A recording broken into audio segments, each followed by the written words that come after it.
Here's the 5 ways that I make money. Hey there folks, Scully Nomad here, hope you are well. Quite a few have asked what is it that I do for a living and how do I make money, so I'm going to share that with you. Quite a lot of my viewers came from my sailing side of the channel, which I own a 40-foot sailboat if you're new to the channel. But we'll come back to YouTube in just a minute. And a quick overview is the 5 ways is my job, my investments, YouTube, Amazon affiliation, and 5th one is actually my website. Now for the main part that I make most of my money is through my actual job. Now I do a lot of different jobs, so most of it is event management, but I work within the gig economy, so I work for about 40 different agencies, and those agencies basically hire me to do lots of different jobs, whether it's event management on tour, which is why I'm in a hotel room right now, whether it's building stands, whether it's running them at say places like exhibit centres like the Excel, London Olympia, or the NEC in Birmingham. The main reason I do this type of work is because of the variety in there, but there is no consistent paycheck, so my income is up and down, and typically between January and April there's really not that much work, so I've used that time to go and travel the world, so I've been all over the place, and I'll throw up some screenshots for you. When I first started in 2010, you used to actually make a living, so you used to earn pretty much the same as a nurse or a teacher on like an entry level kind of basis. Now you just kind of earn enough, which is why I have all these different things. But for me, I don't really have any debt. So for example, my car is paid for, everything I have is my own, so I don't have to worry about paycheck to paycheck. So if I don't go to work, it just basically means I can't afford to do things. So for example, I do want to do boat upgrades, and I also would need to buy a van as well. So going to work obviously lets me do all those things, which is why I'm not off sailing at the moment and at work instead. So let me show you. So for example, I've recently worked for Itsu, so I was cooking these little bell buns in the back of a van, which was a branded van. So I'd been doing that at like the Tesco head office and around different supermarkets in the area, in London should I say. Another job that I've been doing recently has been all over the country, and that's been for Lazy Boy chairs. So it's been Garfield themed for the new movie that's just been released, and that was basically building a stand and running it, so it's kind of like a little bit of a photo booth. I helped build a lot of different stands, so some of them have needed cranes. I've done stages, all different types of stands, like big and small. I also get to drive a lot of really cool vehicles like these little farm trucks from time to time. But I do a lot of like helping out randomly on lots of random jobs, that's for sure. And I work with a lot of automotive brands, so you've got Polestar here, and I've also worked at Mercedes. Like I said, a lot of different varieties out there. Now we're going on to investments. So my job is not consistent and it's quite seasonal, so throughout the year my income is up and down, and some months I don't really get paid anything. Now it's not a case of how much money you make, it's more of a case of what you do with your money. So what I tend to do is invest in index funds. Now for those who don't know what index funds are, think of it as a sports league, and in the sports league you've got lots of different teams. Rather than you putting your money on individual teams thinking that they're going to do well over time, you just basically end up buying the league. So as long as the people are still going to the games, buying the merchandise, the tickets and everything, you expect the value of these teams to go up over time. Now the ones I tend to go for tend to be like the quarterly dividend-paying ones. So every 3 months I get paid. Now when I am working, I'll put the same amount of money in each month. When I'm not working, I'll simply stop paying in. Now what do I mean by sports league? Now you probably heard on the news, like you got the S&P 500, the Nasdaq, the FTSE 100. So these are all basically different indexes throughout the world. In the UK, our biggest one is called the FTSE 100, so it represents the top 100 companies in the UK. So again, rather than you just thinking, what, I think BP are going to do well over time, you just basically buy a little piece of every company within that league, and it kind of gets balanced out on how much they're worth. So for example, our biggest company at the moment is Shell. Now Shell make more money than say Tesco does, so Tesco is also in the FTSE 100.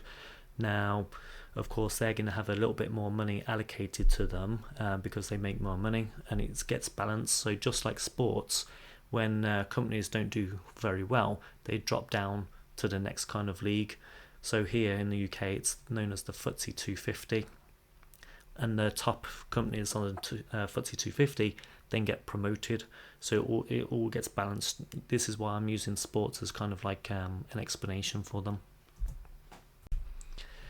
One of the funds that I have is owned by Vanguard, so it's called the All World High Yield Dividend Fund, and basically it has over 2,000 different stocks throughout the world. And this fund basically pays out every 3 months, so every 3 months you get a pay from it, and it varies. Now, the more shares you own, the more the payout is. So, for example, I also have shares in a few individual companies. So I think over time, integrated energy companies will do well along with mining. But I mean, that's my own personal theory of it. But anyway, no investment advice here. This is just what I do, and this is what I'm sharing with you. Just a little note, if you do take the income in the UK, we're allowed £500 worth of dividends, but I mean, if you think 3.5% yield for a year basically means to get £350 for the year in passive income through dividends, you need around £10,000 invested. And the third way is YouTube. So recently I've been monetized on the YouTube platform. So to get monetized, you need 1,000 subscribers and you need 4,000 worth of watch hours. I'll throw up the stats that I've got now. As you can see, I've had 100,000 views on the top right there and 7,000 worth of watch hours. The content I make really depends what is it that I'm doing. So if I'm over at the boat, then I'll do boat related things. So there's a lot of maintenance involved. I did a boat tour video. I've done how much has it cost me over time. So it's basically answering your questions. I also do a lot of stuff to do with my car as well. My car's pretty old. Now, I pretty much just document of the way that I've done projects on the car, things like servicing, but I do a kind of mixture of different things to kind of help people out. And it's been really nice actually looking at the comments that people have been sending and just helping out in general. But I also do kind of like adventure things and kind of a bit of a vlog from time to time. Let me know what you want to see. I'll answer any questions, but if I could just ask you to like the video, that'd be great. And if you do want to follow the adventure, just subscribe. Thank you. Alright, the fourth way. So this is with the Amazon affiliation program. So basically, if you watch one of the videos of like how I service the car, for example, or if I have cleaned the fuel tank on my boat, I put little links in the descriptions. Now, if you click on them and you end up buying them, so for example, I recommended some filters that I use to actually clean the fuel tank with. If you end up buying some of them, I get like a few pennies from them. Now, it doesn't really make me that much money. I do see the amount of clicks that go through, but the conversion rates are pretty low. But I mean, at the moment, it's been enough to buy me a beer. The products that I've used, I paid for, so none of them have been sponsored or anything. And if I recommend the product, I think that they're pretty good. So, for example, the clip that you've seen within the video of the fuel polishing system that I made, I say in that video that I don't recommend the pump that I used. And there's a different one that I'll use for next time.